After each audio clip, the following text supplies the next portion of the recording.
Hey guys, tonight we drift into the windswept grasslands of 13th century Central Asia, where the sun sets behind rolling hills and yurts glow softly with firelight. You're lying on a mat made of wool and horsehair, warm despite the icy gusts, purling under the flaps of your tent. Outside you hear the distant, rhythmic clatter of hooves and a murmur of distant conversation in a language that rolls like thunder over the plains. The scent of fermented mare's milk floats faintly through the air. Not exactly appetizing, but oddly comforting after a long day dodging goat droppings. You've come to the land of the Mongols, not the empire of school textbooks, but a place of smoke, leather, and endless sky. You're about to find out what happens when nomadic warriors decide that horseback archery isn't enough. When they look across their vast, borderless empire and ask, okay, but how do we send a memo from here to Siberia before next week's conquest? That's when postal yurts are born.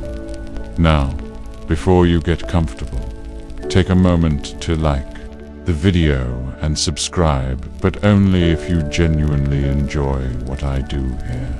And if you're listening from a tent in the desert, a log cabin, or even a squeaky bunk bed, drop your location and local time in the comments. I love seeing where this sleepy little caravan ends up now. Dim the lights, maybe turn on a fan for that soft background hum, and let's ease into tonight's journey together. You are standing beside a two-wheeled cart made of rawhide and bone. It's squeaking pitifully in the cold morning wind, like it too would rather stay home today.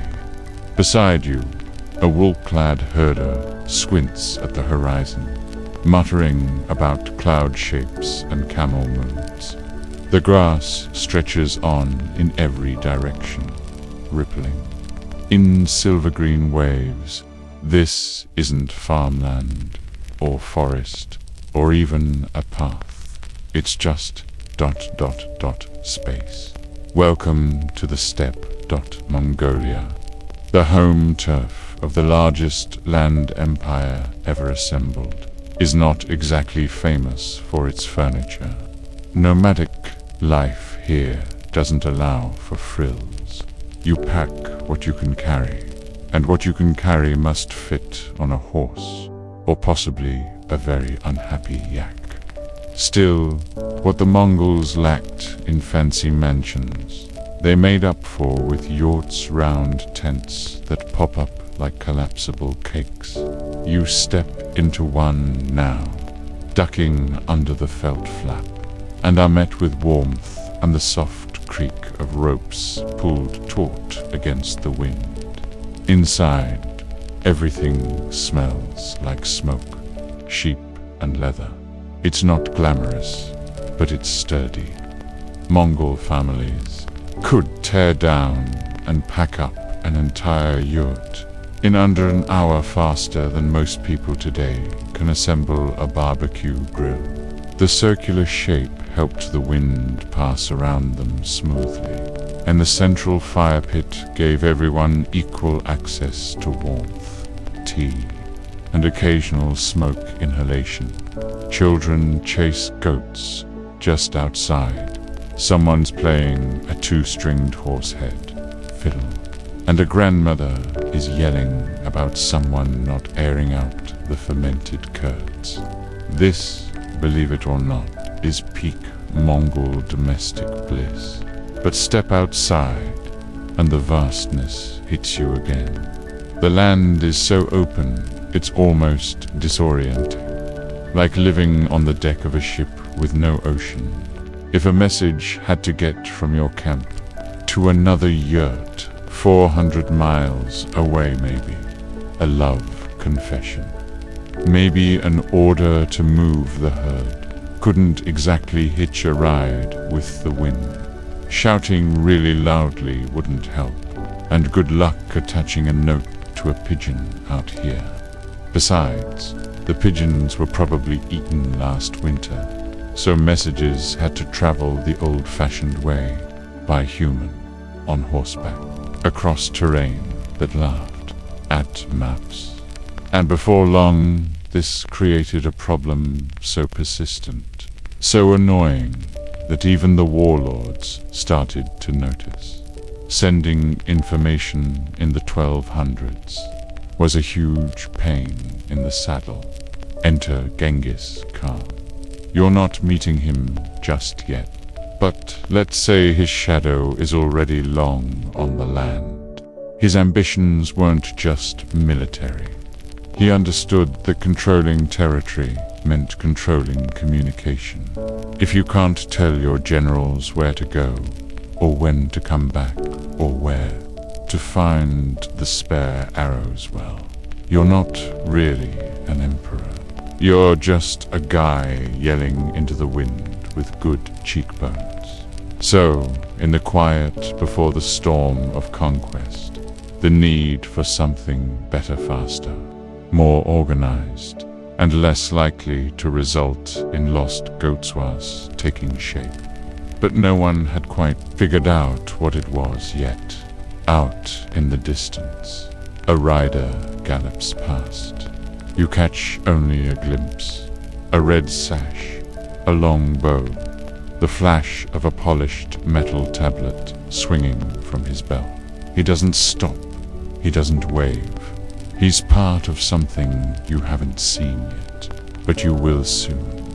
It's fast, it's sprawling, and, weirdly enough, it involves yurts that serve as postal outposts, stocked with snacks, horses, and sometimes even political prisoners. But for now, you rest your head against a saddlebag filled with sheep wool and clattering trinkets. Outside, the wind hums across the steppe like a lullaby written in another age. And you fall asleep wondering how a group of nomads ended up inventing one of the most efficient postal networks in human history, using yurts. Historians still argue whether the brilliance of the Mongol communications system came from pure logistical genius, accidental necessity, or just a deep hatred of losing important birthday invitations. But what's clear is this: something extraordinary was about to ride into history, and you'll be following. One hoofbeat at a time, you wake up to the soft rumble of hooves and the creaking of cartwheels outside. Morning on the steppe doesn't arrive with birdsong or alarm clocks. It rolls in with the scent of singed mutton, the hiss of a fire being stoked, and someone loudly yelling at a yak. Turn. You stretch beneath layers of felt and wool, your makeshift bed surprisingly cozy, though you're still not sure if the lump under your shoulder was a pillow or a dried cheese wheel. Today, you're joining a Mongol family's daily routine. And yes, it involves yurts, yaks, and just a bit of family chaos. You crawl outside into the crisp dawn air. The sky is a massive, uninterrupted dome of blue, and the grass at your feet swishes gently in the breeze, already being trampled by hooves, boots, and one very determined goose. The family's yurt-round and snug, like a frosted cupcake made of animal hair stands, with quiet dignity amid the hustle. Several more yurts dot the area, forming a loose camp, not unlike an Airbnb for people who don't believe in permanent walls. Now, a yurt isn't just a tent, It's a whole philosophy, a way of saying, I live where I please. And also, my house can be packed up and strapped to a cow. The circular shape has deep symbolism in Mongol culture, representing harmony, unity, and the cyclical nature, tear of life. But also, it's just practical. The round design keeps wind from finding corners to rip apart, and the central hearth means no one argues over who gets the warm seat, because every seat is warm and also occasionally smoky inside. You duck under the low entry flap again and find the family mid-breakfast. A bubbling pot sits over the fire. You're offered a wooden bowl of arag, fermented mare's milk, and though your taste buds protest, you sip it politely. It's fizzy and suspiciously sour. One of the elders pats your back, perhaps in sympathy. The family structure here is tight, though loosely hierarchical. Everyone has a role: tending herds, repairing tack, boiling things no one should boil them. While Genghis Khan's empire was ruthlessly efficient, the average Mongol household was a swirling mess of labor, love, and livestock. Children learn to ride almost before they walk, and even toddlers are expected to help with the goats. You spot one tiny child dragging a bucket twice their size with the serious face of a tax auditor. Despite the chaos, everything serves a rhythm.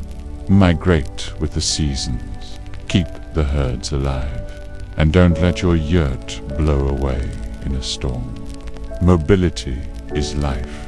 If a pasture's gone dry or a khan's orders require relocation, the entire camp can vanish overnight and reappear miles away, like a leather and wool mirage. Historians still argue whether this mobility made Mongols more adaptably, just really, really good at moving house. The central place of the yurt in all this cannot be overstated. It's not just shelter, it's storage, status, symbol, and social hub. Larger, more decorated yurts often belonged to wealthier families or higher-ranking individuals. Some were so well outfitted they made medieval European homes look like broom. Closet with delusions of grandeur. Now step outside again, because it's yak o'clock. A shaggy beast the size of a minivan lumbers toward you, its breath steaming in the air like a wheezing dragon. The elder son of the family gestures toward the cart. Today, you're helping transport supplies to the next stop on their migration. Route an 8-hour trudge over uneven terrain, where the only landmarks are suspicious rocks and one tree that everyone agrees is cursed. You learn quickly that yak handling is more art than science. 1 minute the beast is plodding along peacefully. The next it's lying down in protest because it saw a shadow. You try to coax it with some dried grass. It eyes you with disdain. Somewhere in the distance, someone is swearing at a goat in Mongolian, and you suddenly feel at home.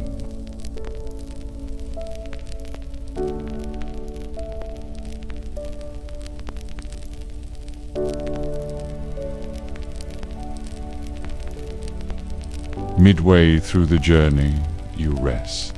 The younger daughter, no older than 7, begins singing softly while threading horsehair into a cord.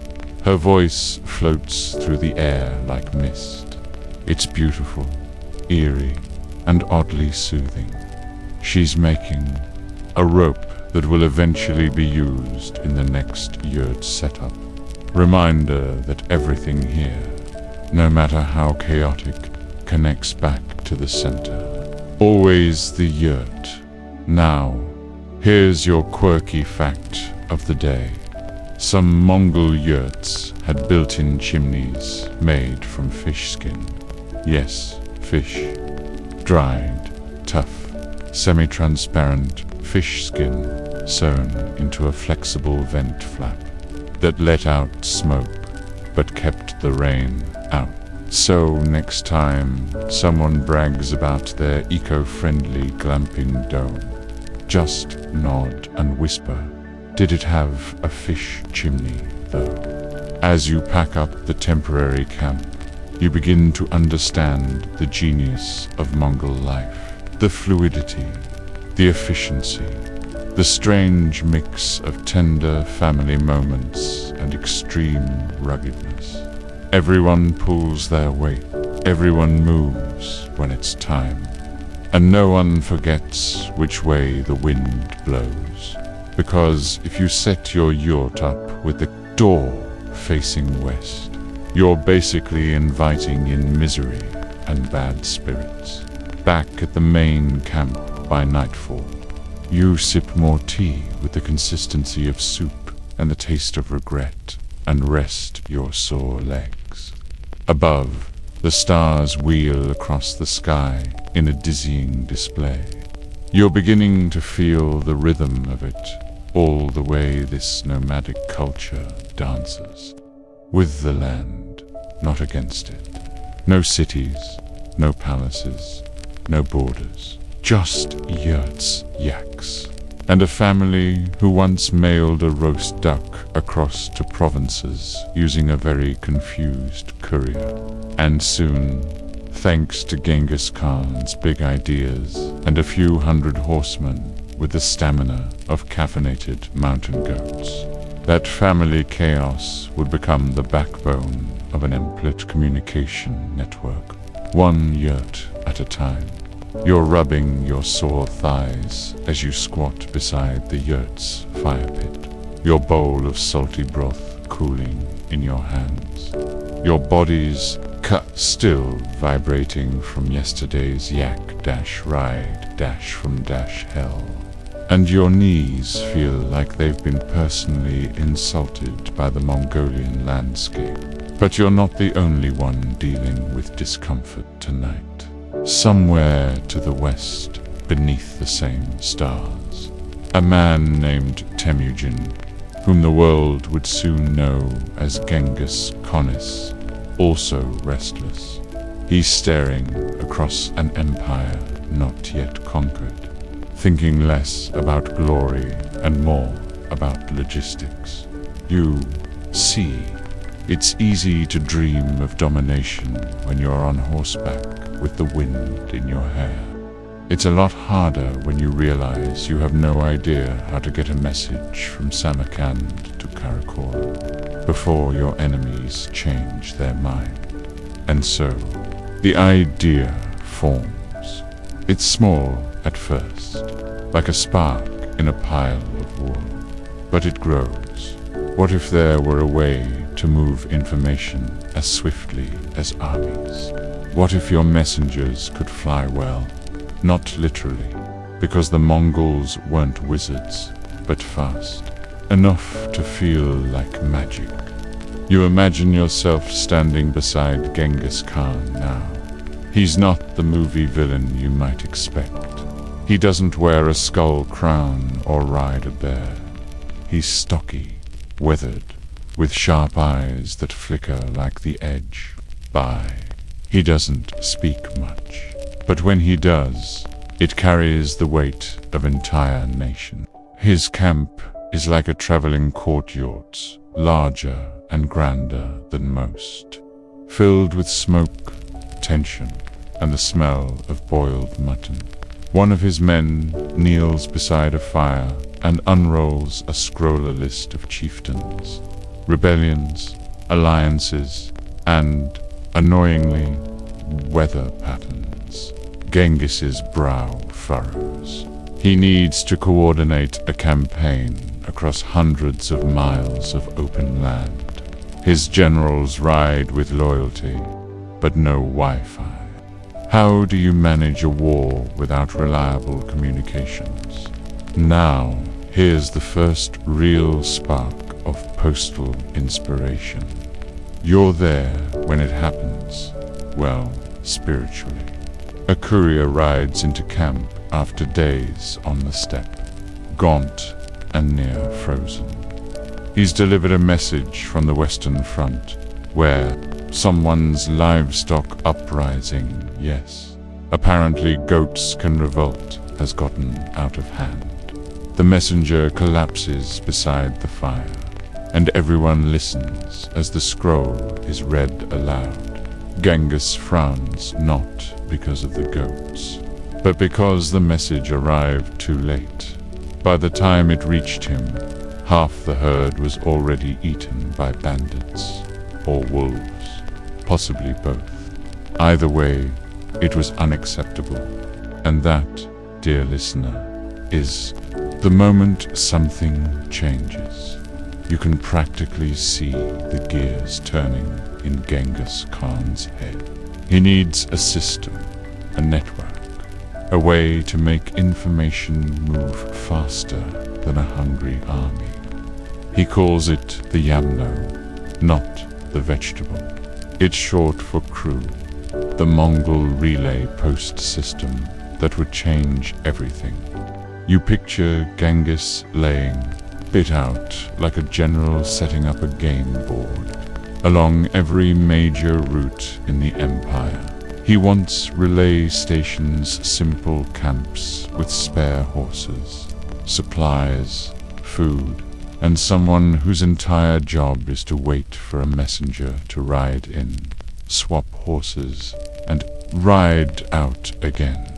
No delays, no fuss, just speed, and for shelter. Postal yurts, you smile. It sounds almost quaint, but they weren't just tents. These yurts were outposts, communication hubs, and emergency bunkers. Think of them as medieval FedEx depots with dried meat and no signature required.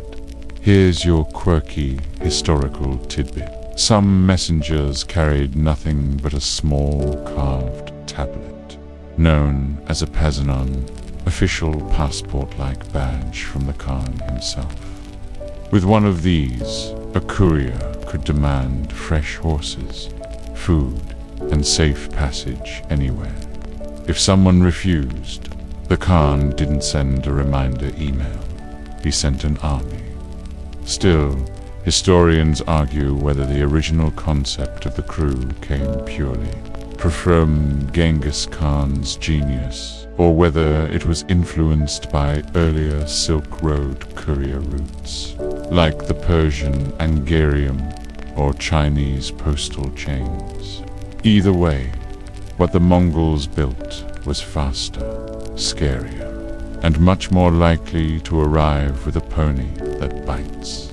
Soon, you're watching the first prototype in action. A lone rider gallops into a small station, just a circle of stones, a yurt, and a tether post. A groom rushes out, takes the courier's saddlebag, throws it on a fresh horse, and within minutes the messenger is gone again, pounding into the distance. The entire exchange took less time than you spend trying to remember your email password. By setting up these posts every 20 to 30 miles, Genghis ensured that messages could travel over 200 miles in a single day. That's faster than many medieval armies could march in a week. Suddenly, the Khan wasn't just a warrior. He was an administrator, a conductor of an empire-wide orchestra played on hooves and leather. You glance back toward the main camp. The stars are shifting. Someone's snoring loudly in the next yurt. But you can't stop picturing the scale of it. Thousands of miles of network, Hundreds of riders, an entire empire stitched together, not with parchment, but with ponies and tents. And remember, this wasn't just for military dispatches. It carried tax records, diplomatic messages, weather reports, rumors, and yes, probably the occasional love note. Some say a Persian ambassador once sent a crate of dates through the system and received a thank you letter 3 days later, though. Historians still argue whether the letter came back with half the dates missing. The courier network was coming to life, and with every hoofbeat, the world was about to become smaller, faster, and far more yurt-shaped than anyone expected. You wake to the rustling of felt and the groan of a saddle being tightened. The camp is already stirring with quiet intensity. Riders are mounting up hooves, shuffling through the dew-damp grass.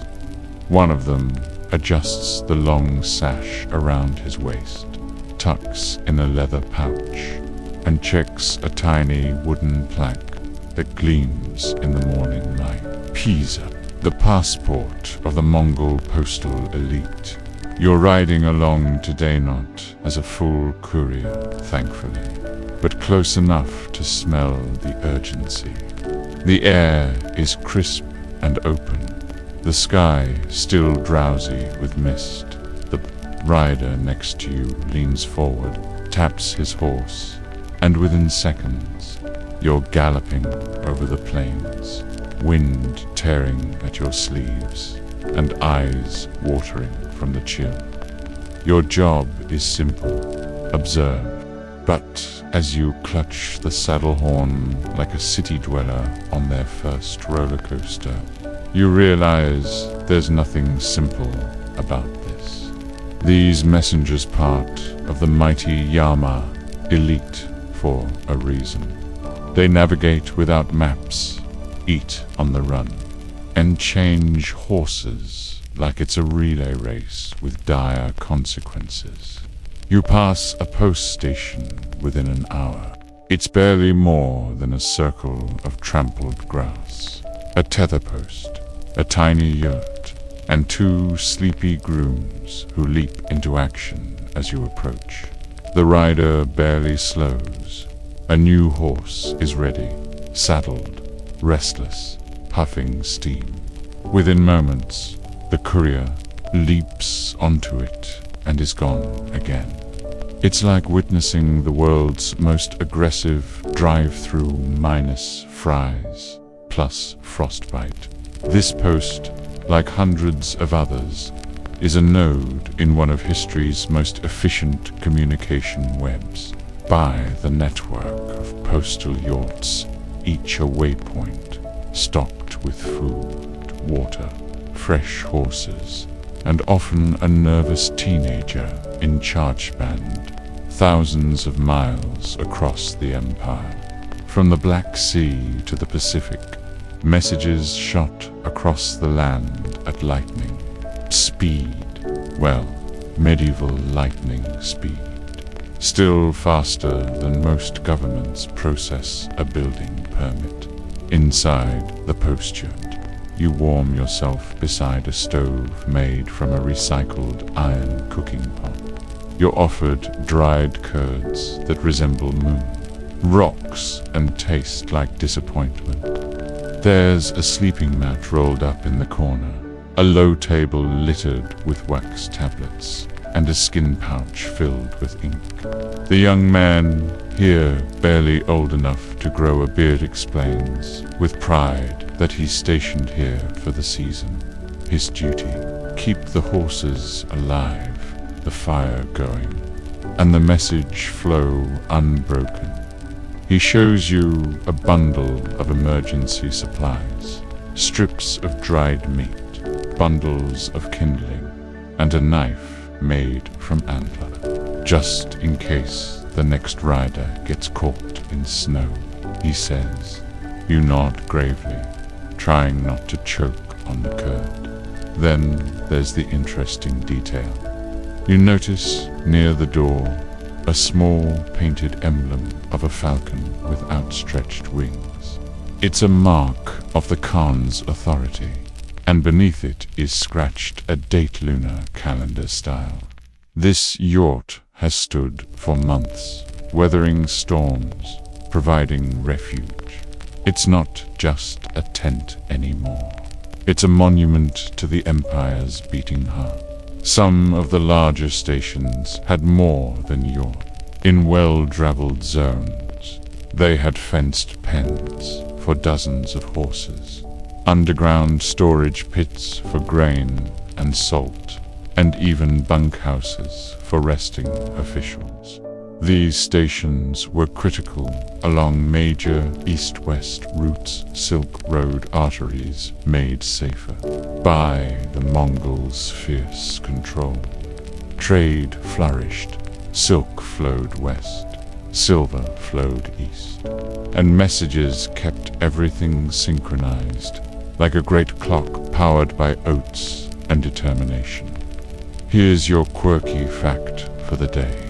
A few stations were so well stocked that travelers likened them to small hotels.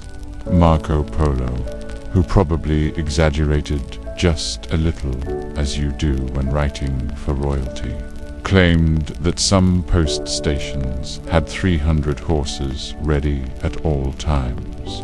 Historians still argue whether this number was poetic license, diplomatic flattery, or just Polo being a drama queen. But the idea remains.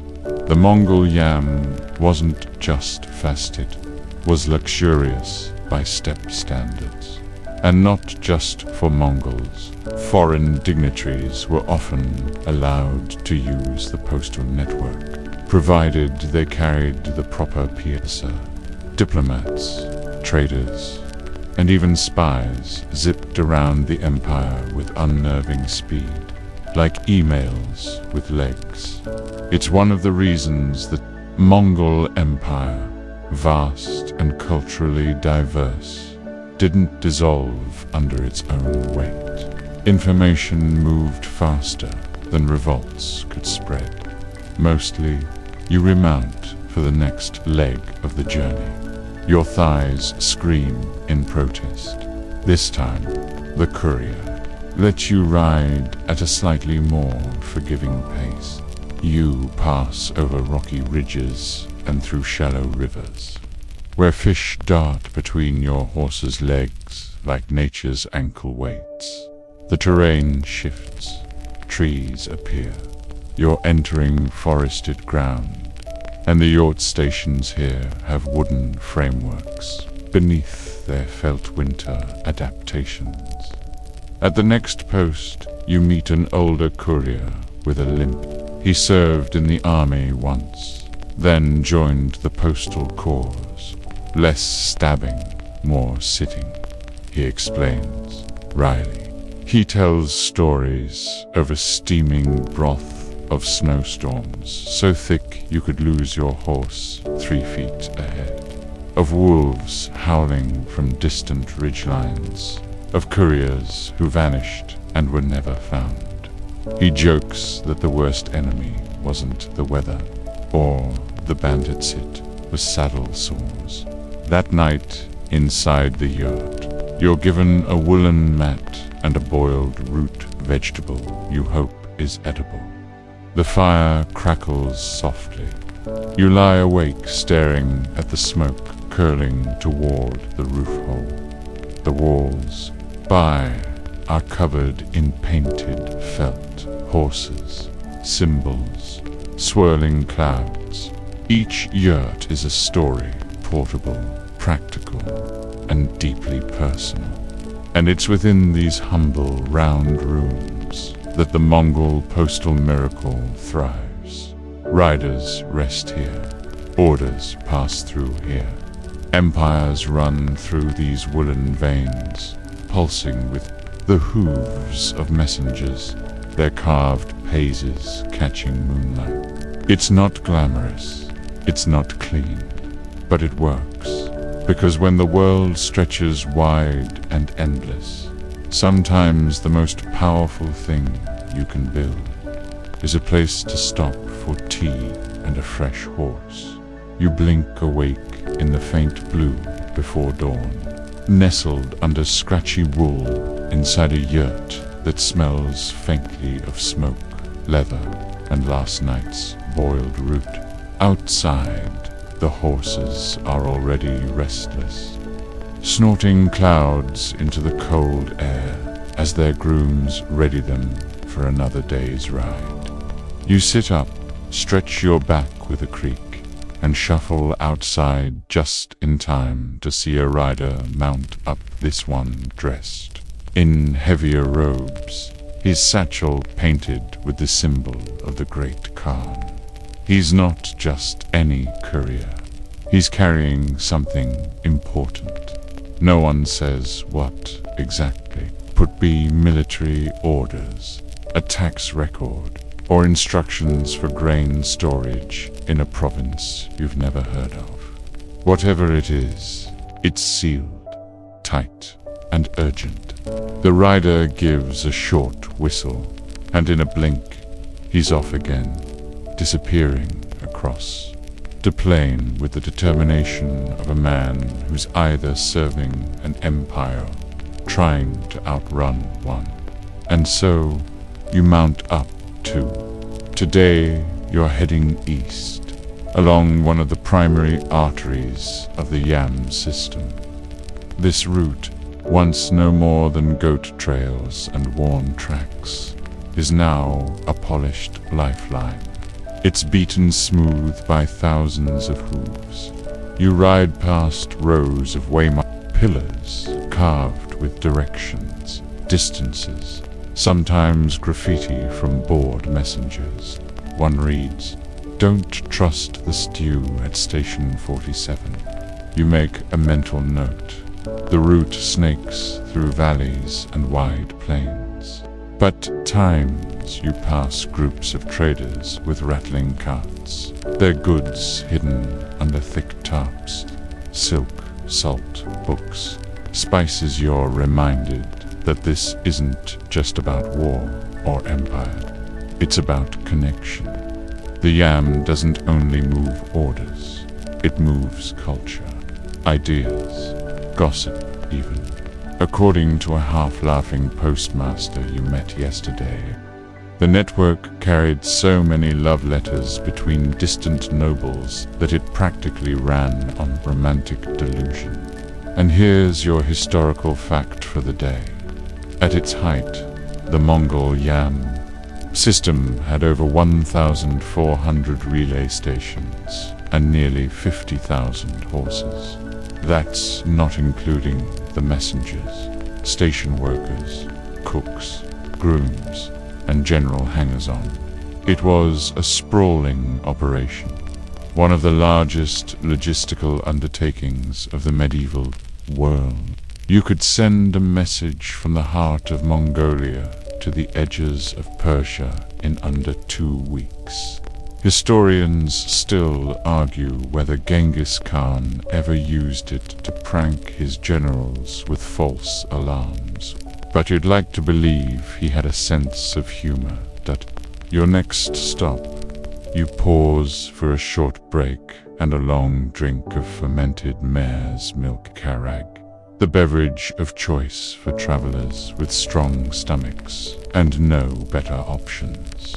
The station here is larger than most, with a double yurt, a wooden enclosure for horses, and a surprisingly clean latrine. You're impressed.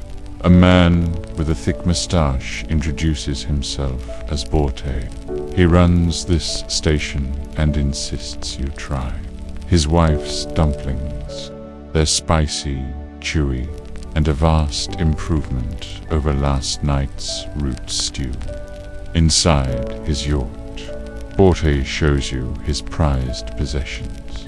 A map of the relay network stitched onto felt, tiny carved horses to mark routes, and a dagger said to have belonged to a courier who outran a snowstorm and a pack of wolves. Borte shakes his head, sighs dramatically, and says, "The dagger is real.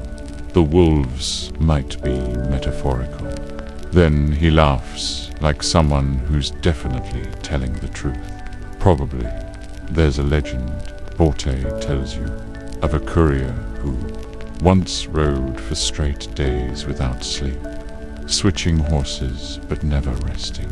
When he finally delivered his message news of an ambush on a trade convoy, he collapsed and died with a smile."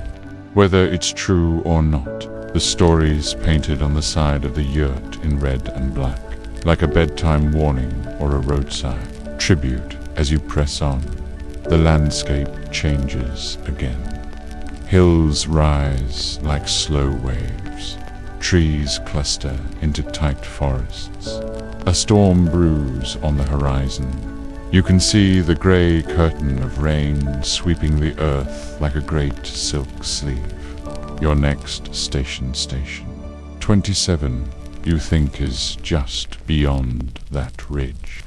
You push forward, the sky crackling with distant thunder. Your horse, sensing the tension, quickens its pace. You reach the station soaked but alive. Inside, the fire's already lit. A young woman named Saran helps dry your coat. She's barely in her 20s, but speaks like she's 60. "Messages don't stop for storms," she says, handing you a cup of hot tea. Her station has 3 horses, 2 dogs, and 1 very angry goose. She explains the goose helps guard the supplies. You don't question it. Here's a quirky tidbit for you. Some of the more remote stations kept not just horses, but camels, reindeer, or even large dogs, depending on terrain. In the snowy north, sleighs replaced saddles. In the sandy south, camels carried satchels packed with orders and dispatches. The Mongol postal system adapted, flexed, bent to the land, just like its people.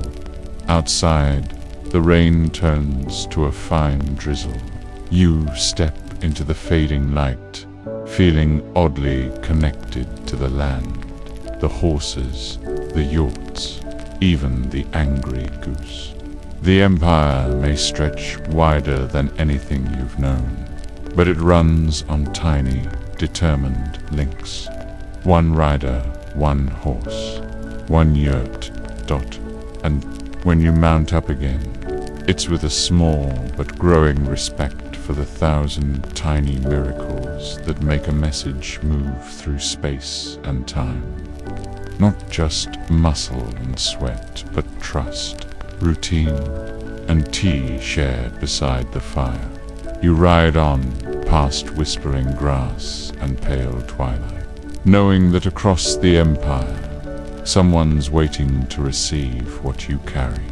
Maybe a command, maybe a warning, maybe a poem.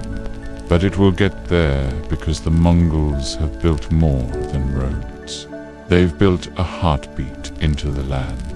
You wake before the sun this time, your breath fogging softly in the cold yurt air. The fire has long gone out, leaving only faint embers and the creak of wood shifting as the felt walls cool. You roll up your mat, nod to the half-asleep postmaster, still bundled under blankets, and step into a dawn that feels like you've wandered into a charcoal sketch-black grass. Silver frost, pale clouds stretched taut across the sky. Your horse is saddled by the time you brush the sleep from your eyes. This one's younger, jittery, impatient. It dances under you as you settle in, ears twitching at every invisible sound. The road today is narrow and winding. You're heading into the hills. where the wind howls through the rocks like it's rehearsing for an opera. No one asked to attend. The path you follow has no name, most of them didn't. But this one was once a hunting route for a con who, according to the old man at last night's fire, never actually hunted. He just liked the view, the man muttered before falling asleep mid-sentence. You believed him. It was a good view. As you ride, you notice how every bend, every patch of wind-stunted trees, every stone marker has its own whisper of history. You pass a patch of flat earth where an old station once stood. Nothing remains now except the blackened ring of a fire pit and a sun-bleached skull goat. You hope. The grass sways gently, hiding the stories it swallowed. This, too, was part of the Yama link in the chain. And now it's memory, buried beneath wildflowers and time. But not all is lost. You reach a newer station, one rebuilt after the last spring floods. The yurt here is freshly patched with red-dyed felt, and the station keeper, a woman named Tunglag, offers tea without words, pouring it from a dented brass kettle as if it's part of a ceremony. Her son, no older than 10, is drawing maps in the dirt with a stick. He's learning the routes. She says, one day he'll ride.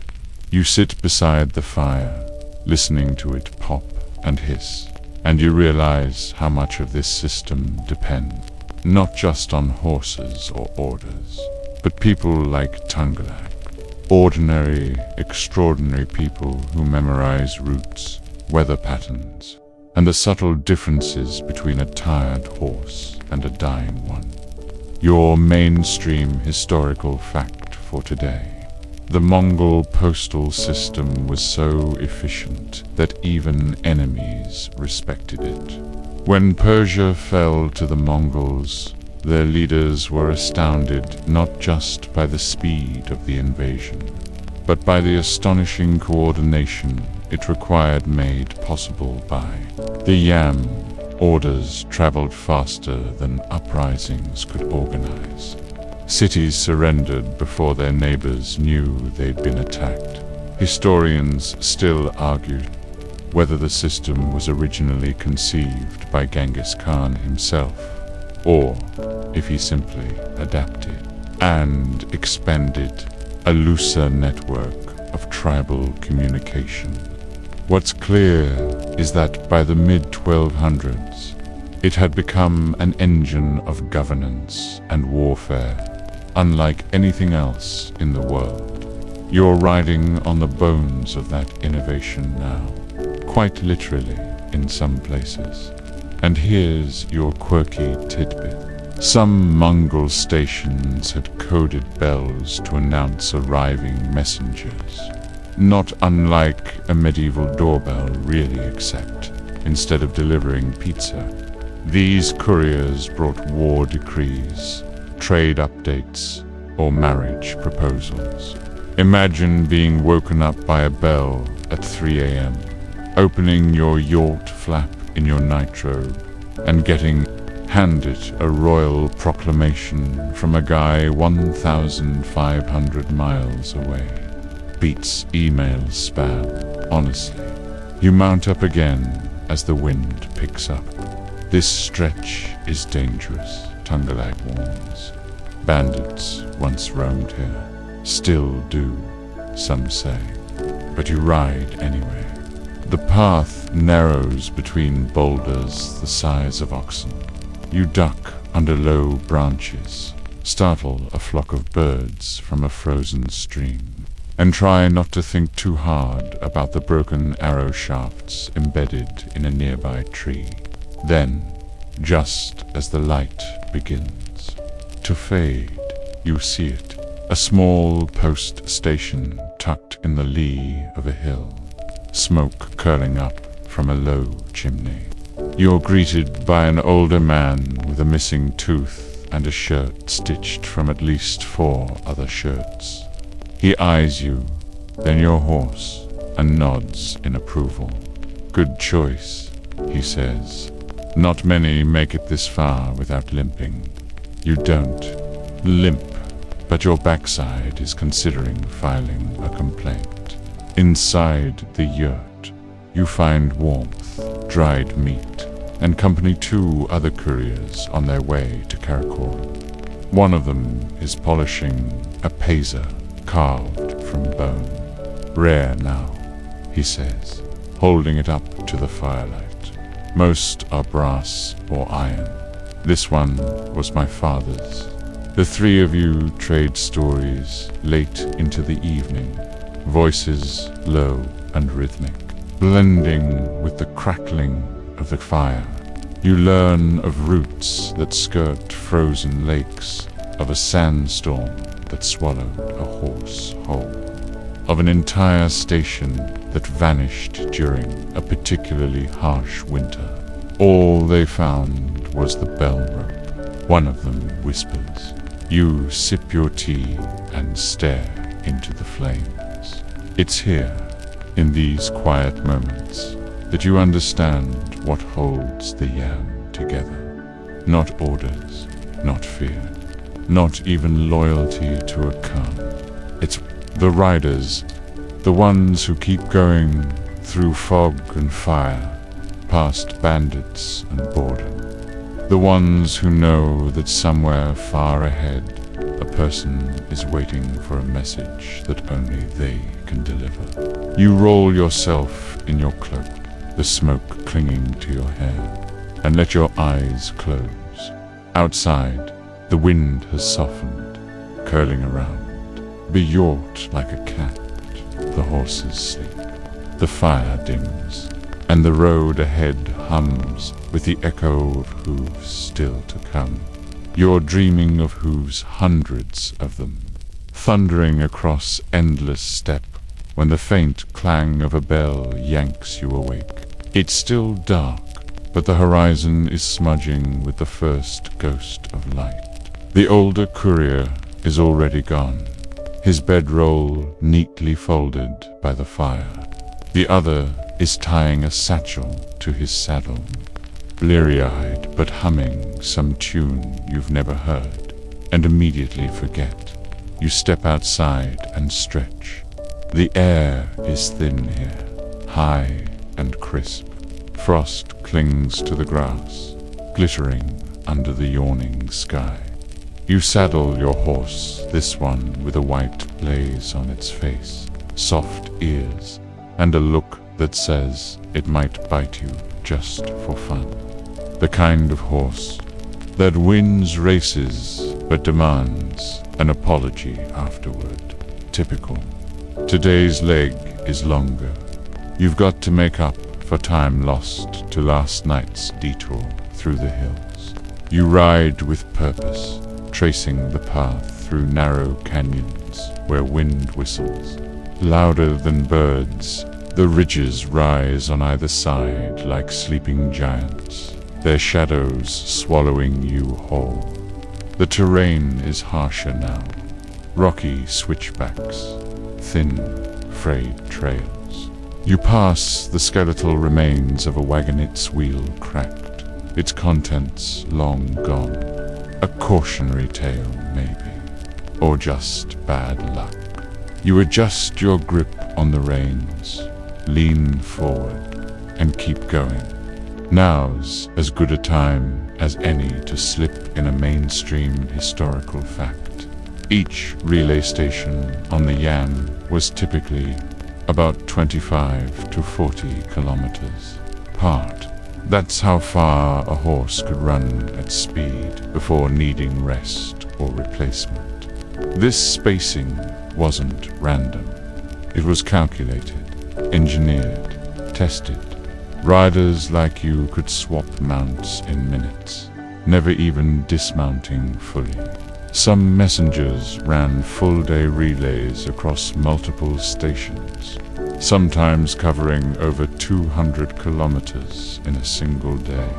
And the system wasn't just for warfare. That's the part people forget. Sure, orders and troop movements flowed across it, like blood in a vein, but so did trade permits, census reports, and even weather updates. Mongol leaders obsessed over data. They wanted to know when the grain was failing, how many goats were born, which rivers had flooded, and which governors were skimming off the top. The yam made it possible to govern an empire the size of Africa. With the micromanagement of a village, historians still argue whether the network fostered unity or just faster tyranny. Was it a tool of enlightenment or oppression? Did it knit cultures together or pave the way for stricter control? Your guess is as good as theirs. Maybe it was both. A blade cuts in two directions. After all, by midday, you crest a rise and spot. Your next stationer, small cluster of yurts, nestled beside a clear river. The horses in the corral nicker at your approach, tails flicking. A young boy runs out to greet you, arms waving. He's barefoot, shirtless despite the cold, with a wild grin, like this is the most exciting thing he's seen all week. Probably is, inside the main yurt. The postmaster, old woman with cloudy eyes and a voice like gravel, takes your satchel and hands you another. She doesn't say what's inside, and you don't ask. You eat a quick meal of dried cheese, biled turnip, trade a few weather updates with a passing trader, and saddle up again. Quirky tidbit time. Some stations didn't just swap horses, they swapped riders. If a courier was injured, too ill, or let's be honest, too inebriated, another could step in and carry the message. There are even records of monks, widows, and children stepping in to fill a gap in the relay. One story tells of a deaf girl who memorized the entire route from the capital to the border and completed a 5-day ride when her uncle fell sick. She carried not a satchel, but the message in her mind. As you continue, the landscape changes once more, steppe melting into dusty plains dotted with scraggly shrubs. The sun hangs low, a red coin in a pale sky. You pass a herd of wild horses that scatter at your scent, manes flying. The wind is constant here, tugging at your sleeves, singing in your ears. You reach a checkpoint marked by 3 vertical stones, worn smooth by time. There's a symbol carved into one part Mongol script, part shamanic sign. You pause, trace it with your finger. It means path of the breath. That's what some riders called this route. You don't know why. Maybe because it runs so long and so deep that you can feel the empire breathing through it. You camp tonight beneath an outcrop of stone. No station this time, just you, your horse, and the stars. You tie a scrap of fabric to a bush to keep your bearings in case you wake disoriented. The wind dies down and the silence grows thick. You sip lukewarm tea from a skin pouch, chew on dried meat, and lean back to stare at the stars. Above you, the sky is massive, stitched with constellations you barely recognize.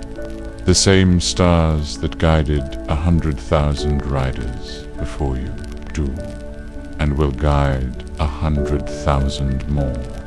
You lie back on the earth, which is softer than you expected, and let the quiet settle deep into your bones. Just before sleep pulls you under, you think, this isn't just a postal route. It's a living memory, crisscrossing the world like nerves in a body. And for one more night, you are part of it. You wake to the sound of hooves, not your own horse. Mind you, he's still asleep, drooling into a patch of grass like he had pay a harder night than you. No, this is another rider. You crack open one eye and catch a silhouette trotting along the ridge. Morning light painting gold along his cloak. No wave, no pause. Just the ghost of another courier doing exactly what you are or were, by or will be. You pack your things with aching fingers and slide back into the rhythm of the trail. The satchel you carry now feels heavier somehow. Not physically, it's tied snug against the saddle butt in that odd way things do when they seem important and mysterious. You're told not to open it. You don't, not because of rules, but because deep down you don't want to know. Maybe it's a death order. Maybe it's a peace treaty. Maybe it's just a grocery list. But right now, it's your job to keep it moving forward. The land flattens again.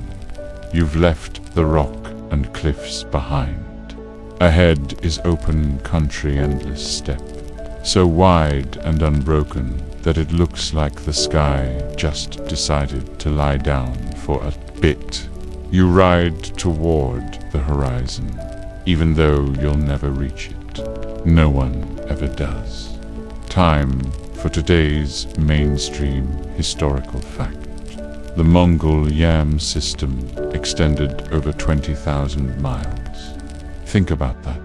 20,000, that's almost the circumference of the earth. And it wasn't just in Mongolia. The network stretched from Korea to the Caspian Sea, from Siberia down into northern India. It connected ports, palaces, prisons, and pastures. Genghis Khan didn't just conquer land.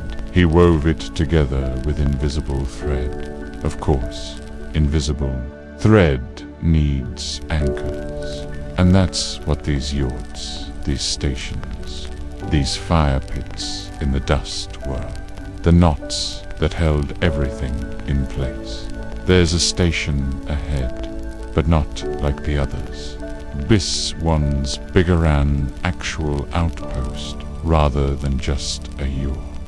A wooden gate, a stone wall, even a tiny watchtower made from bundled reeds and logs.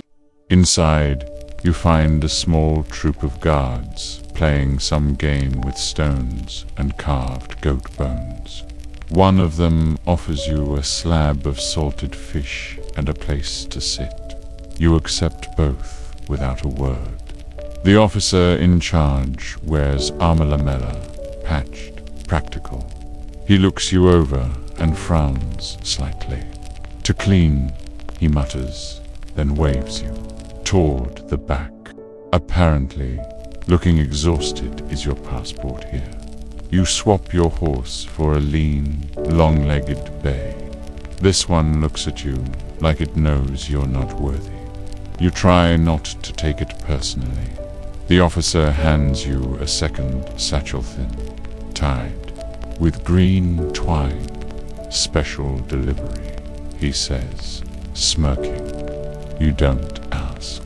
You just tuck it into your bag and ride out before anyone can change their mind. Here's your quirky tidbit. Some messages were written on bark or silk, sealed inside, hollow reeds, and strapped beneath the belly of the horse. That's right under the belly. Why? Because no one thinks to check under a galloping warhorse's stomach. You could hide treaties, love letters, spy reports, anything. The Mongols were nothing if not inventive and paranoid. You pass another prider on this leg of the journey, going the opposite way. The nod exchanged between you is so small it might be mistaken for a tick, but you both know what it means. Good luck, hold fast, don't die, Dot. The trail leads you through a burnt village, charred beams, collapsed roofs, the lingering smell of something lost.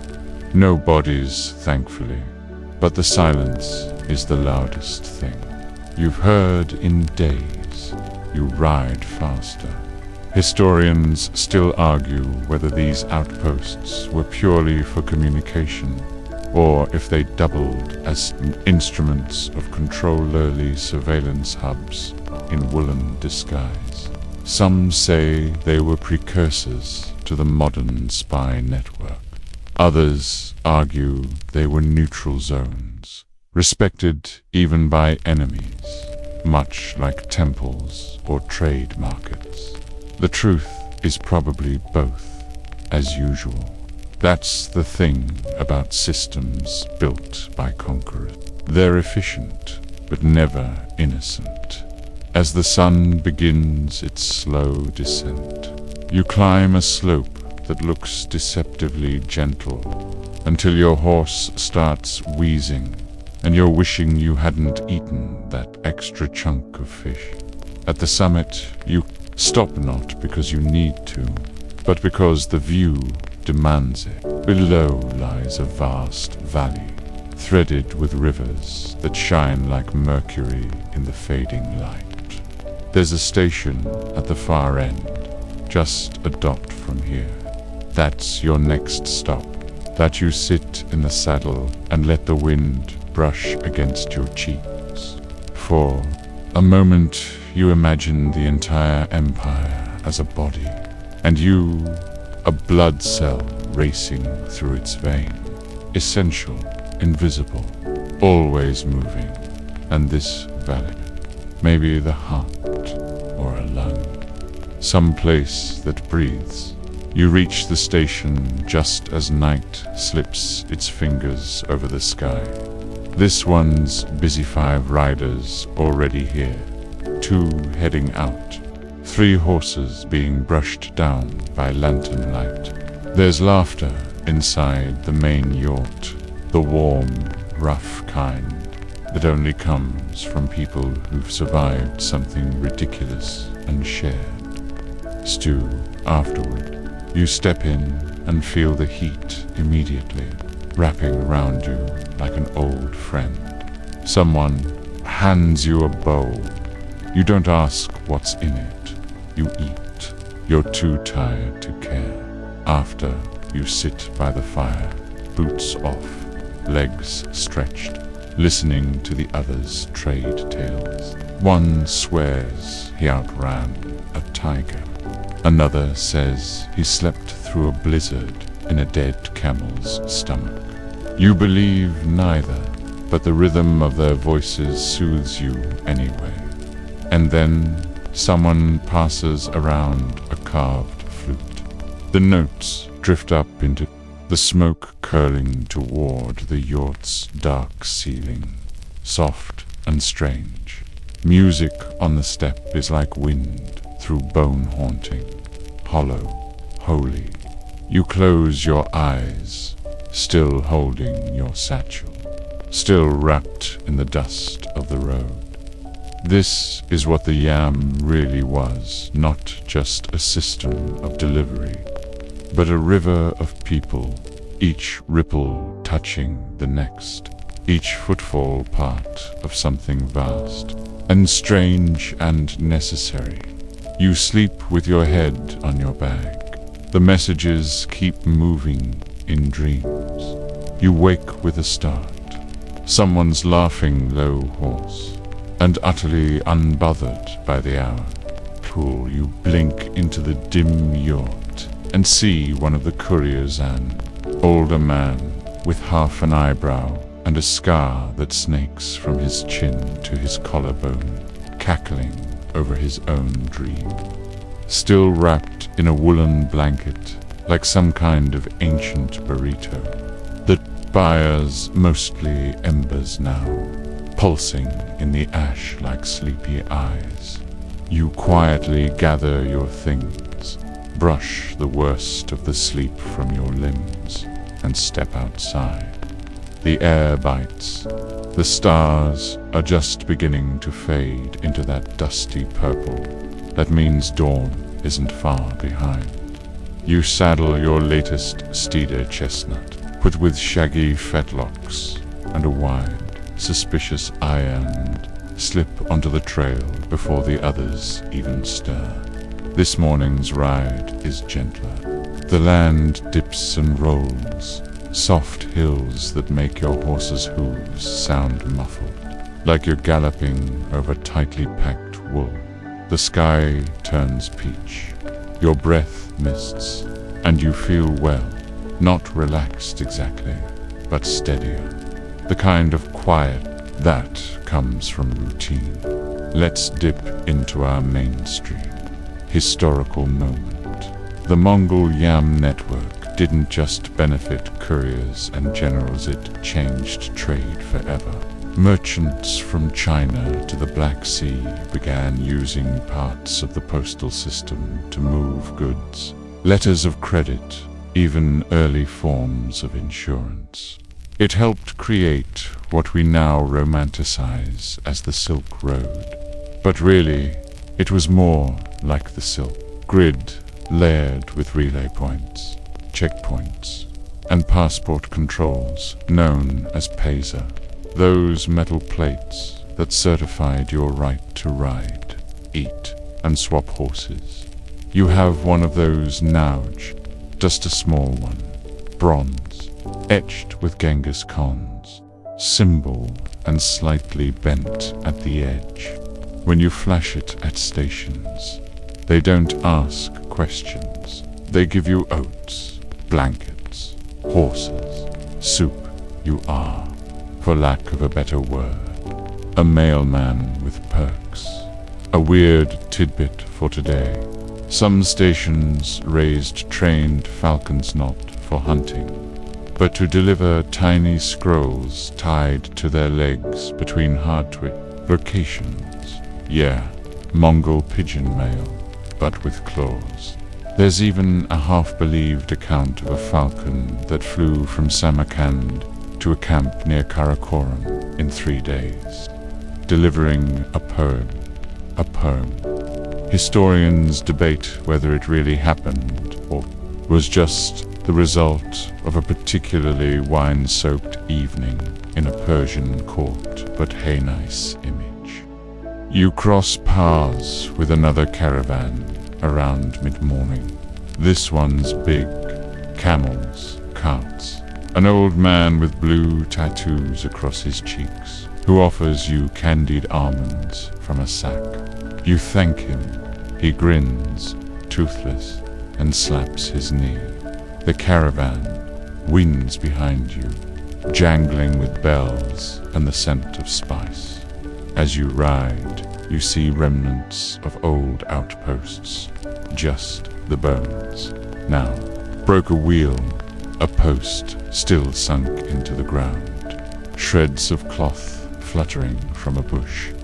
You wonder what kind of messages passed through here.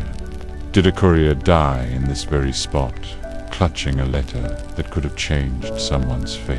Or maybe they just got fed up and went off to become a goat herder instead. Historians still argue whether the yam made the empire too dependent on information. Some claim that as the system became bloated, it slowed things down, delays, errors, forgeries. Others believe it was still faster and more reliable than anything Europe could offer for centuries. The real answer, you know it's coming. Both, always both. The sun arcs high and hot. Your horse begins to sweat. You swap cloaks with the thinner one tied to your saddle. A band of children appears from nowhere, chasing a wheel with a stick and laughing like lunatics. One of them tries to pet your horse and nearly gets kicked into next week. You toss them a strip of dried mango and keep moving. This leg of the journey leads you through reed fields, stall, whispering stalks that sway and hiss with every breath of wind. Somewhere unseen birds argue in shrill clicks. The trail narrows until it's barely more than a dent in the grass. You trust your horse to know the way. Then, as afternoon leans toward evening, you see something strange. It's another yurt, but not one listed on your map. It stands alone beside a shallow stream, with smoke curling gently from its chimney. There's a wind chime made of bone outside, clinking softly. You pause. No markings, no guards, just the sound of water and the wind. You tie your horse and approach. Inside is a woman old as dust and twice as sharp. Her eyes pin you like a pinned beetle. She says nothing but points at the satchel. You hesitate. This is not protocol. You're not supposed to hand over messages without official handoff, but you do. Because she doesn't blink, doesn't move, just waits. She unties the satchel and pulls out a single strip of paper, reads it, hums, then tosses it into the fire. You make a noise, maybe a protest, maybe confusion, but she only smiles. It was never for them, she says. It was for the fire. You leave in silence. On the way back to your horse, you feel lighter, spooked but lighter, like something that didn't belong to you has finally passed through later. As you ride into the dusk, the sky blazing orange behind you, you think about that strip of paper, what it might have said, who wrote it, who didn't get to read it, and somehow you realize that's the point. You are not the message. You are just the motion, and for now, the motion continues. Your horse's hooves settle into a rhythmic thump-thump over dry, compacted dirt as twilight settles across the steppe. The kind of pale lilac sky that makes everything look like it's been dipped in soot and starlight. You pull your cloak tight, not because it's cold yet, but because you know it will be. The steppe doesn't warm you out of kindness. It just forgets to freeze you for a few hours. The next station is farther than expected. You check the notch marks on your reins, little slashes you've made to track distances. And Yarthis, legs longer than most, not uncommon. The Yam was designed for flexibility. Not every stop was equidistant. Some were spaced out based on terrain, weather, or strategic importance. Flat plains. Sure, throw a yurt every 25 miles. Rocky Mountains. Bend it country. Stretch it to 40. Hope you make it, and maybe pack an extra biscuit. There's a glow ahead, finally. Firelight in the shape of a low crescent just over the next hill. You crest it slowly, half expecting another empty clearing. But there it is, proper yurt, patched and tilted, but warm-looking. A dog barks once, then trots back into the dark. It's hard to tell if he's warning you off or welcoming you in. Typical dog ambiguity. Inside, there's just one man, maybe 40, maybe 60, It's hard to tell with people who live this far from mirrors. He's heating something over coals and nods when you enter, like he's been waiting for you. You hand over your satchel, receive the nod again, and sit. Tonight's soup tastes like mushrooms and possibly regret. But it's warm, and that's enough. Mainstream fact of the evening. At its peak, the Yam system employed over 50,000 horses. Think about the logistics of that. 50,000 animals, fed, watered, rotated, brushed, shoed, and assigned across thousands of miles. If the Mongol Empire were a modern logistics firm, it would make Amazon look like a lemonade stand run by toddlers. And all this in the 13th century. You notice something pinned near the entryway of the yurt. A simple, thread-bound list of names, places, and strange, half-sketched maps. You look closer. It's not a message ledger, it's a memory. Riders who passed through, couriers who didn't return. Next to some names are symbols: a crescent, a flame, a bird. You don't ask what they mean. You think you already know. Time for your quirky tidbit.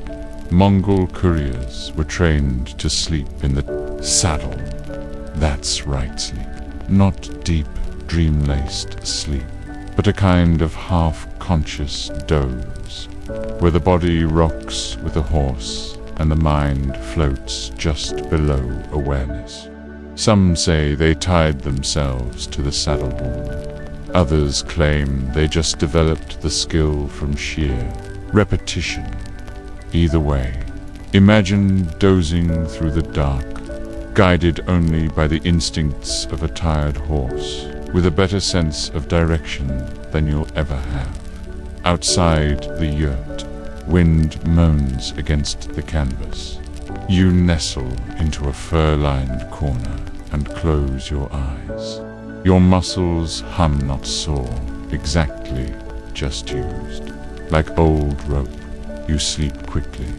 Morning arrives with frost on the inside of the yurt flap and a crispness that bites the tips of your ears. The second you step outside, you saddle up quietly and resume the trail.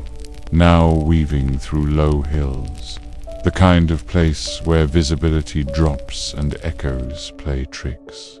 Which is exactly why, when you spot the boy, you don't call out. He's standing by a cairn of stones, too far from any village or path to be casual. You slow your horse. The boy doesn't move, just raises a hand. You raise yours back.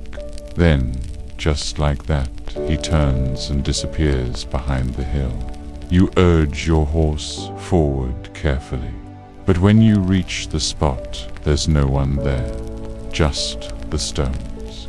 A bundle of worn feathers tucked between two of bend, and beside that, a tiny rolled-up scroll, no bigger than your thumb.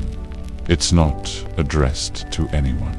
No markings, no seal, just waiting. You tuck it into your sleeve. You're not sure why. Maybe you're supposed to. Maybe the boy was real. Maybe you're just tired. Riders see things. After all, shadows, memories, ghosts with errands to run. Historians still argue whether the Yam was truly secure. Stories abound of spies, sabotage, stolen satchels, and couriers who turned rogue. One famous defector in the Yuan dynasty supposedly rode 3 days straight to deliver battle plans to an enemy tribe in exchange for a wife and a goat. The goat later ran away. The wife, it said, became a station master herself. The day continues quietly. You pass through a shallow riverbed, water only ankle deep, but enough to soak your boots when your horse decides to throw in a surprise. Splash, you curse not out loud, but that deep internal groan only horse riders understand. The kind that bubbles up from the soul like lukewarm stew. By late afternoon, you reach another station. This one's painted. Not fancy, just swirls. And waves dyed into the canvas of the yurt. The patterns are calming symbols of wind, mountain, and river. Inside, the station master is blind in one eye and insists on feeding you bread baked with herbs so pungent your eyes water. He says nothing else, not a word, just nods, like everyone out here is reading from the same quiet script. You rest by the fire again, watching shadows dance on the yurt wall. Your body aches in a new place left shoulder this time. Must have twisted wrong while sleeping, or maybe that scroll in your sleeve is heavier than it looks. You pull it out again, still unread. You think just for a moment about opening it, but instead you toss it into the fire, and the flames flicker as if winking at you, or maybe just shrugging. Because out here on the Yam, the message matters less than the motion. You lie back, listening to the wind push against the canvas, like it wants to whisper something through. You close your eyes. The morning sneaks in under the edges of the yurt, nudging you awake with beams of gold and a chilly breath that sneaks beneath your blanket like a thief with cold fingers. You sit up slowly, muscles aching with the kind of soreness that doesn't shout it, just reminds. Riding the Mongol postal route isn't about drama or danger every day. It's about rhythm, pattern, repetition. You're a thread being pulled across the continent, not a sword-swinging hero. And that's somehow ... calming. You stretch, crack your back, eat a strip of dry cheese that somehow tastes like both dust and history. Then saddle your new horse. This one's white, shaggy, and clearly a bit of a diva. He snorts when you tighten to girth and refuses to walk straight until you sweet-talk him with a piece of apple. His name, you decide, is probably Prince.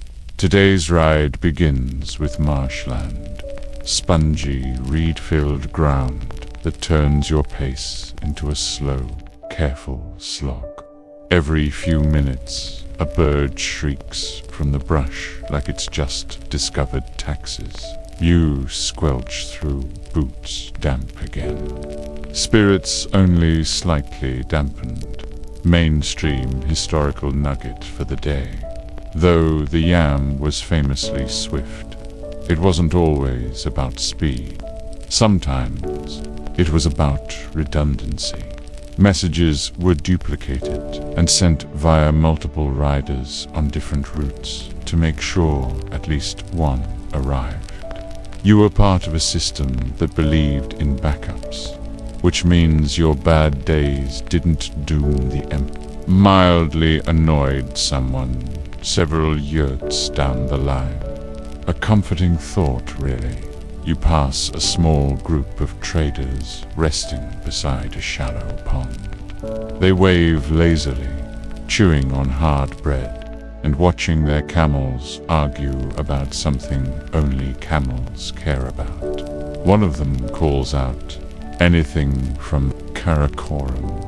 You just shake your head and ride on. Couriers don't chat. They deliver. Your quirky fact for this stretch. Some yam outposts kept gerbils, not for food, not for companionship, but as natural alarms.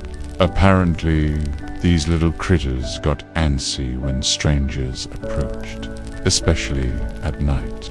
So, instead of dogs or bells, some stations used jumpy rodents to wake the watchman.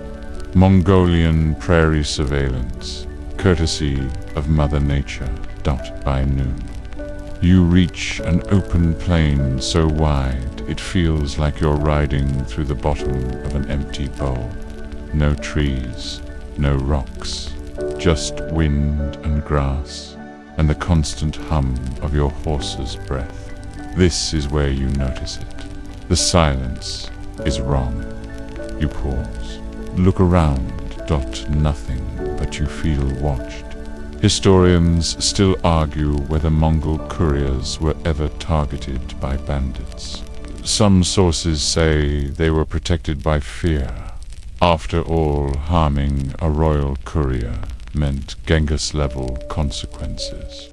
Others insist it happened all the time, especially during the empire's decline, when local rulers started getting bold. The truth, like most things, probably lies somewhere between legendary invincibility and please don't loot me. I'm just the mailman. You keep riding. Eventually the feeling fades, or maybe you just get used to it. The landscape rolls into gentle hills, and in one of the dips you find an abandoned yurt canvas, sagging, frame partly collapsed, hoofprints circling it like drunken crop circles. You don't stop, you just look, then pass. You think about how many riders have seen that same yurt and felt the same quiet chill in their chest. Mid-afternoon, you hit a fork. There's no signpost, no painted rock, no yurt dog to bark you in the right direction. Just two paths. One wide, well-trodden and safe-looking. The other narrower, littered with bone-colored stones and the smell of sage. You take the narrow one, not because you're brave, but because your satchel says so. The slip tucked inside carries a symbol, 3 lines like a claw mark. That route, you were told once, is for messages that listen while they travel. You didn't ask what that meant. Eventually, the trail leads you to a yurt tucked into a curve of the hills, nearly invisible unless you're looking right at it. The woman there doesn't ask for the satchel. She just gestures for you to sit. Then she begins to sing. Not a performance, more like a lullaby for the walls. You sit there listening and realize you've stopped thinking. Just ... being ... later, when you stand to leave. She hands you something unexpected. A carved bone token, etched with the same claw mark as the satchel message. She doesn't explain. You don't ask. Some things out here aren't meant to be unpacked, just carried. As you ride out. You remember the scholarly phrase that echoes through papers on the yam. Historians still debate how much was message and how much was myth. Some believe the couriers were more than messengers. They were the nervous system of the empire, ferrying not just words, but memory, momentum, and myth. Riders of breath and bone. You feel the token in your pocket. It's warm now. Or maybe your hand is just cold. The sun begins its long descent, stretching your shadow across the steppe like a ribbon of night. You've got another 30 miles to go before the next outpost, but somehow it doesn't feel far. You know the pace, you know the path, and for now The empire still hums beneath your feet. You lean forward in the saddle, not because you're tired, though you are, but because it's instinct by now.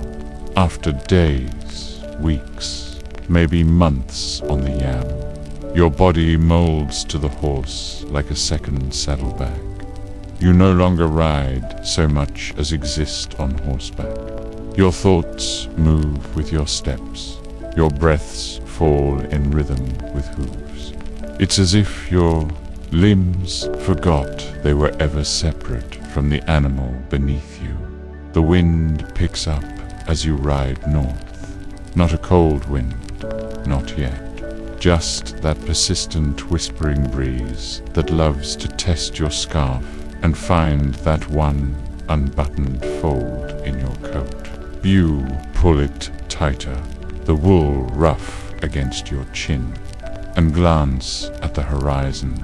You're headed into Riverland, now fertile valleys crisscrossed with silver threads of water, each one a potential detour if you misread the ground. But there are signs. The Mongols were masters of land cues, a certain kind of bush that grows near marsh, a trail of half-sunk posts that once marked dry crossings. You read the step like a booket's grammar, made of grass and hoofprints. Today's mainstream historical fact flows naturally into this leg. The Yam network included more than just roads and Yurts. It also featured bridges, causeways, and even ferries. Some of these were built with mind-bending efficiency. A famous one over the Sleepy River was constructed so swiftly that local legends claimed the workers had been fed fermented mare's milk with secret fire pepper to keep them moving. That, or they were just promised horses of their own, which, let's be honest, is probably the stronger motivator on the step. You reach one of those ancient river crossings, now not the famous bridge, just a humble wooden ferry tied to two crooked trees. The ferry master eyes you like he's measuring the weight of your secrets, then gestures silently. You guide your horse aboard.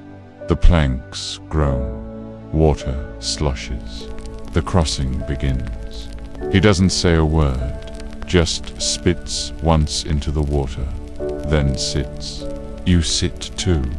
It takes 5 minutes to reach the other side, but it feels like an hour. Just you, a man in a hat shaped like regret, and the creaking lull of the current beneath you. It's peaceful, deeply so. You feel your shoulders drop an inch, lower your quirky tidbit. Some ferry operators in the Mongol Empire were women widows, usually, or older matriarchs who held sway over key crossings. One notorious lady on the Kurlan River was said to demand a song from each courier as payment. If she didn't like it, you had to cross again and start over. Some couriers learned to carry flutes just in case. On the far bank, you mount up again, pad, and ride through tall grass that whispers against your legs like gossiping cousins. Birds rise from hidden nests, startled into scribbled flight. Somewhere to your left, something large and four-legged bolts through the brush, unseen. You don't chase it. You don't even look. You've learned that curiosity on the Yam is often more expensive than ignorance. Then, cresting a hill, you spot a strange sight. Not a yurt, not a station, but a line of stones, black, polished, and unnatural, not weathered, not placed by wind. They form a perfect half-circle, like a forgotten monument. You approach slowly. There's a pole in the center, a wooden shaft topped with a carved bird that's halfway between eagle and myth. Beneath it hangs a bell, not metal but bone, polished and pale. You don't touch it. You just nod to it. Like an old friend you're not quite sure how to greet. Then you ride on. Historians still argue whether certain yam stations doubled as spiritual markers. Some outposts, especially in sacred regions, included totems, bells, or even small shrines to Tengri, the sky god of the Mongols. Not because they were temples, exactly, but because messages that crossed the land also brushed against the divine. In steppe culture, a rider wasn't just a messenger of Conspet, also a thread in the sky's great weave. You carry more than scrolls, after all. You carry presence. You find the next yurt tucked beside a willow grove. It's quiet. No smoke, no dogs, no greetings, but it's open. You tether your horse and step inside. It's cool and dark, the air, bin-side, steeped with the scent of old tea and older leather. On a low table sits a map. Not a Mongol map, but a Chinese one, elegant, intricate, painted with cranes and mountains and symbols that mean nothing to you. You leave your satchel beside it, then sink onto a cushion. Sleep comes easily now. So does stillness. You don't dream, just float. When you wake, the map is gone, and in its place is a bowl of stew, still steaming. Someone has been here. Maybe many someones. Maybe no one. Either way, you eat. Outside, the willow trees shake gently, like they're brushing invisible dust off their branches. You ride again as dusk falls. Fireflies begin their slow blink across the grasses. And for once, your path is lit not by stars, but by tiny drifting lanterns of the earth. You pause to watch them, just for a minute. You think about that old story how some Mongol riders believed. Fireflies were the spirits of failed messages, still trying to find their way. You smile softly. Even ghosts on the yam have work to do. The wind shifts. You ride on dot. The night embraces you like an old quilt, threadbare, familiar, and full of tiny whispers. It's not cold enough to bite, just cool enough to keep you alert. Your horse's hooves make a gentle thud against the dry-packed earth, steady as a lullaby. Every few miles, the stars rearrange themselves above your head, reshaping into constellations you recognize only by feel, not name. You hum a tune with no lyrics, just breath and memory. Your satchel is lighter now. Fewer scrolls, fewer seals. You're nearing the final loops of your route. Soon you'll turn back toward the capital. But not yet. There's still one more outpost. One more strange stop. You cross a stretch of land so flat that even sound seems to hesitate. No wind, no birds, no rustling brush. Just you, your horse, and the occasional rhythmic squeak of saddle leather. Today's mainstream historical fact sits quietly in the back of your mind. The Mongol postal system didn't just serve Genghis Khan's empire, it outlived it. Even after the fragmentation of the Khanates, many successor states kept the yam alive in some form. The Yuan in China, the Ilkhanate in Persia, even the Golden Horde, they all understood that the glue of an empire isn't the sword, it's the mail. You reach a small rise and spot a figure in the distance, not mounted, standing. You slow your horse. Cautious. The figure doesn't move. As you draw closer, you see it's not a person at all but a statue, rough carved from grey stone. It depicts a man in a simple robe, one hand raised in a gesture that could be blessing, warning, or goodbye. At its feet lies a bowl, long since dry. You dismount and approach, curiosity outweighing caution. A small inscription is scratched into the base, barely legible. He waited for news that never came. Your quirky tidbit walks beside this image. Some Mongol outposts were rumored to have ghost statue stone figures placed at deserted stations or along abandoned roads to mark where messages once passed but no longer do. A way to honor the silence, a memory made of rock. You sit beside the statue for a while, not because you're tired, but because it feels wrong to rush past him. You imagine who he might have been: a retired courier, a grieving father, a advisor lost in exile. Historians still debate the purpose of these statues. Some say they're warnings, others believe they're memorials to lost riders. The truth is, no one really knows. The stone doesn't talk, and the yam doesn't pause long enough for answers. You leave behind a pebble in the bowl, a tiny tribute. Bend you mount and ride again. The terrain shifts as the moon climbs. Now it's low dunes and salty brush, a dry belly of the steppe that feels more desert than plain. Sand tugs at your horse's hooves. You ride slower, careful not to overwork him. You've learned that patience is part of the job.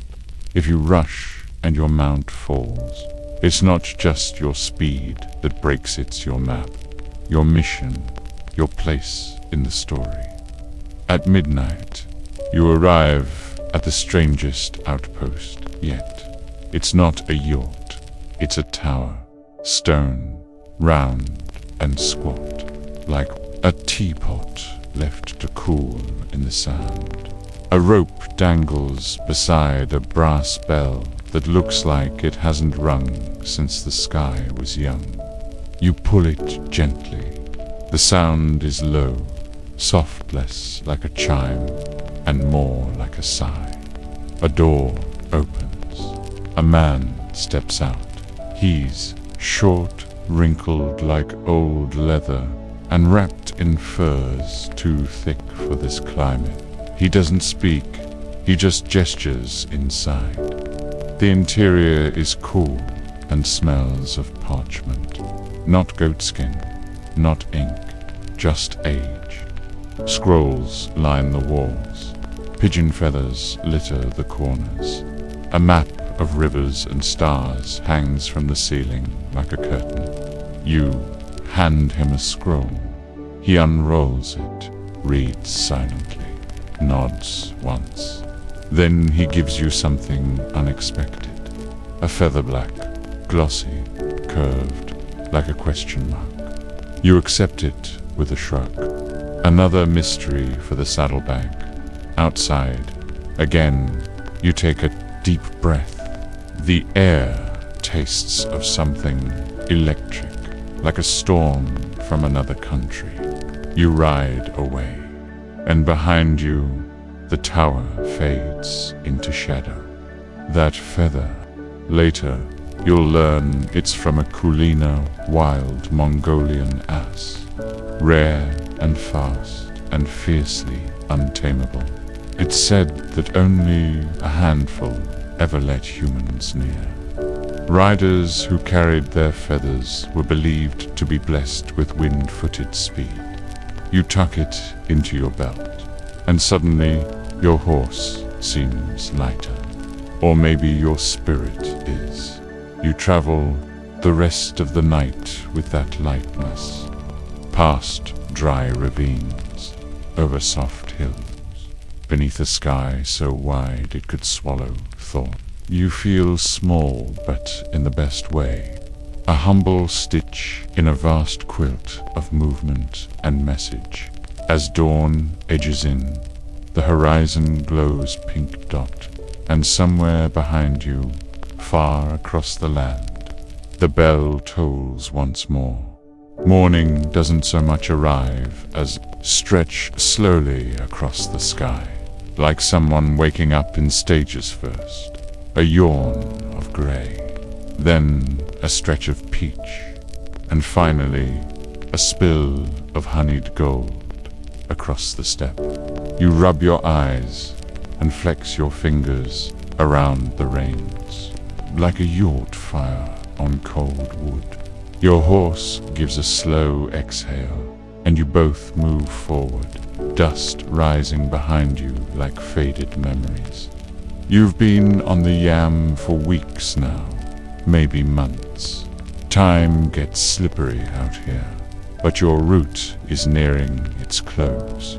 The scrolls you carry are few nouges to tucked into your saddlebag, and one secreted inside your coat. This one's special.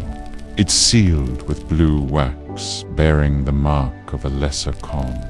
But you suspect its message has weight beyond its sigil. Just a hunch, or paranoia, or both. Still, you're not paid to ask. You're paid to move. Your route now curves toward one of the great administrative stations, what scholars later called super yurts. These weren't mobile like the others. They were semi-permanent compounds, combining yurts, warehouses, paddocks, and lookout posts. If the yam were the arteries of the empire, these hubs were the beating heart. And you're about to walk into one. The smell hits you first. Wood smoke, hay, fermented milk, wet leather. It's not bad, just busy. Alive as you enter the compound, you're met with a flurry of motion. Couriers come and go, shouting greetings in at least 3 languages. Someone dumps a sack of millet from a cart. A falcon perches on a left hand, beak twitching. Horses stomp. Children run between yurts, chasing goats, or each other writs. Unclear which, a teenage girl, maybe 12, runs up to you with practiced confidence. Name, she asks in clipped Mongolian dot. You give it. She checks a slate board and gestures you to a waiting pen. Your horse is led away grumbling, and a fresh mount is brought forward, sleek, muscular, with eyes like wet obsidian. You nod your thanks. Before you leave, a station officer approaches. Tall, stern-faced, beard braided with twine. He hands you a rolled message. Add this to your run, he says. You glance at the seal gold, imperial. You swallow, your quirky tidbit for the day. The Mongol postal system sometimes transmitted more than mail. Precious items, jade figurines, bolts of silk. Even medicinal roots were occasionally trusted to couriers. One man reportedly carried a single dried plum from China to Persia. It was never eaten. It was an omen, part of a healer's ritual. The rider was told, if it spoils, he dies. It didn't. The man lived. You tuck the golden sealed message, pick into your coat next to the blue one. You're now a walking vault. As you ride out of the station, the sounds behind you fade into the wind. Ahead, the step opens like a story half told. The road narrows, literally. The grass grows higher, the earth rougher. You're entering one of the less used branches of the Yam, a side path known more to deer than to couriers. You pass stone markers that are half swallowed by moss. A rusted chain dangles from a long dead tree, once used to tie message drums for passing riders. You tap it with your fingers. It sways and clinks softly, a ghost of sound. Historians still argue whether these side routes were officially sanctioned or just developed organically over time. Some believe certain paths were maintained by local tribes acting semi-independently, serving both imperial needs and clan politics.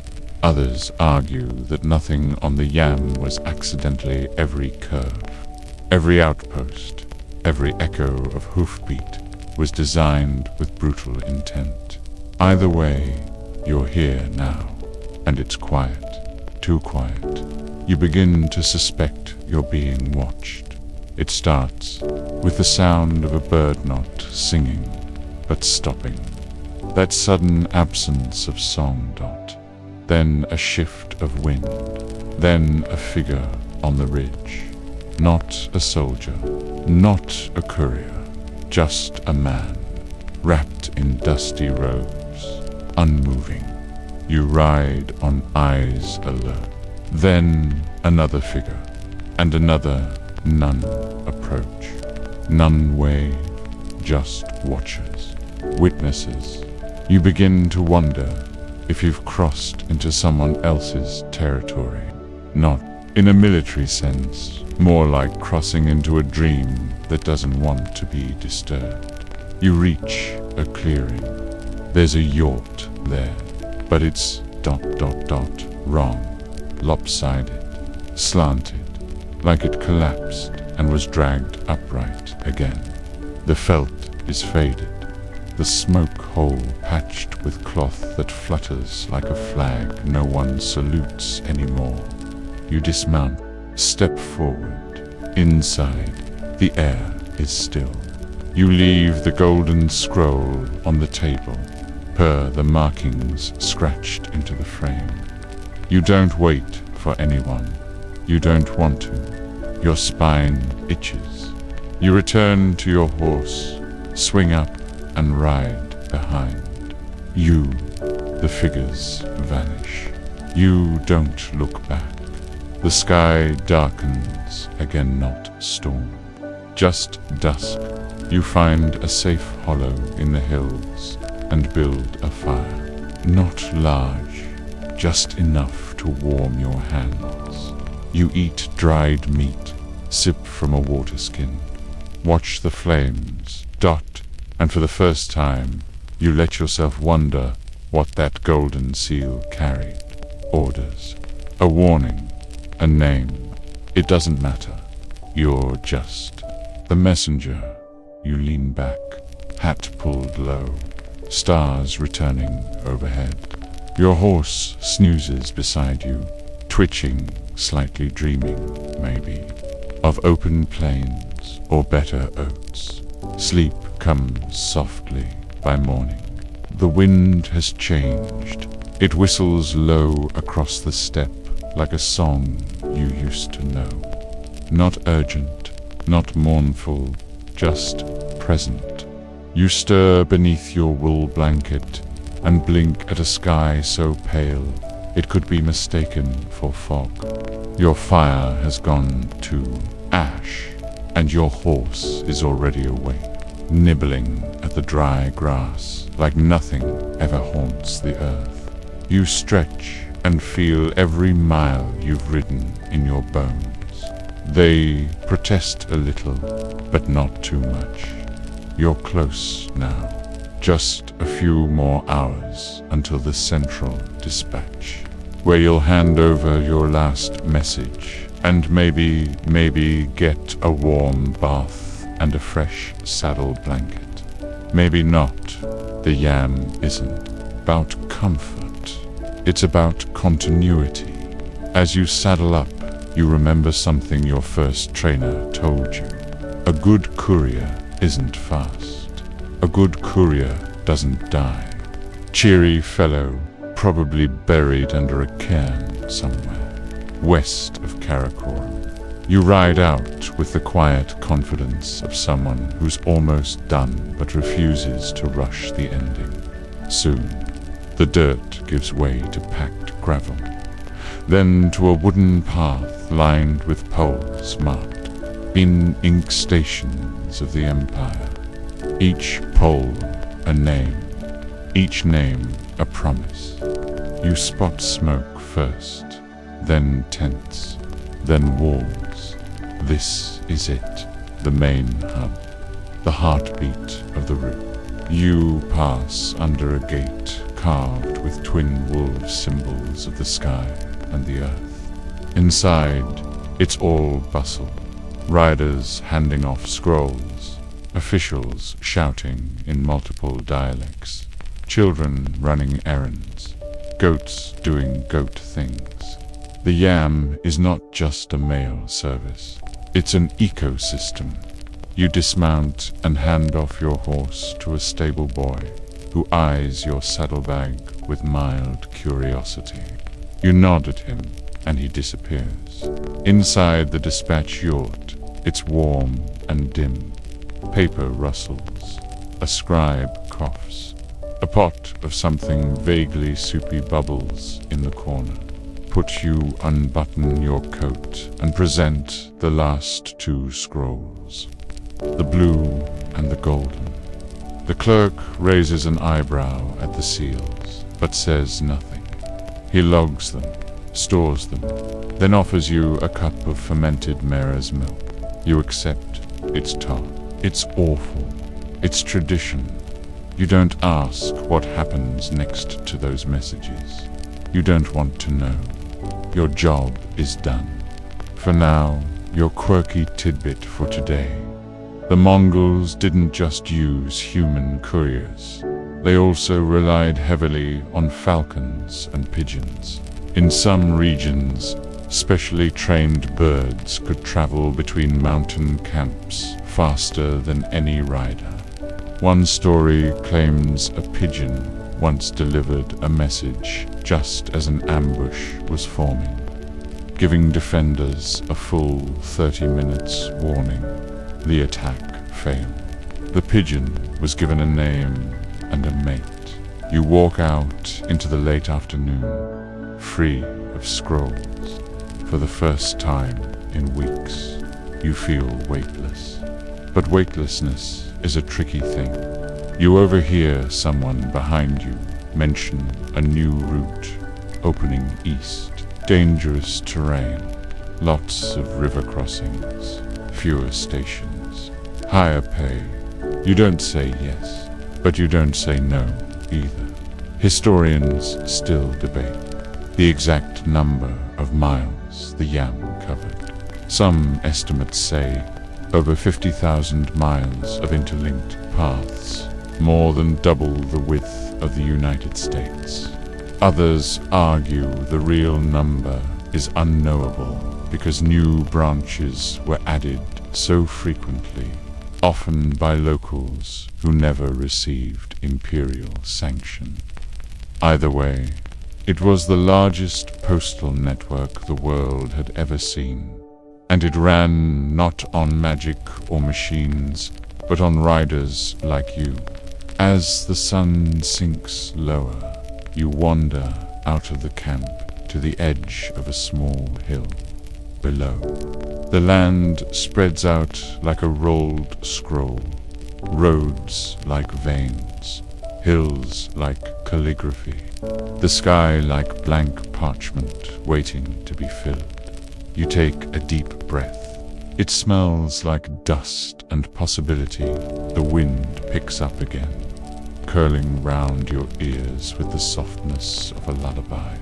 And somewhere out there, in another yurt, another courier is stirring, saddling up, clutching a scroll. Maybe they'll pass you on your next ride. Maybe they'll carry a message meant for you. Maybe not. But the yam continues through forests, deserts, and dreams. And you'll ride again someday soon. Word count 1076. The night hushes as if holding its breath. You lie on your back beneath a velvet sky, stars scattered like forgotten messages across the dark.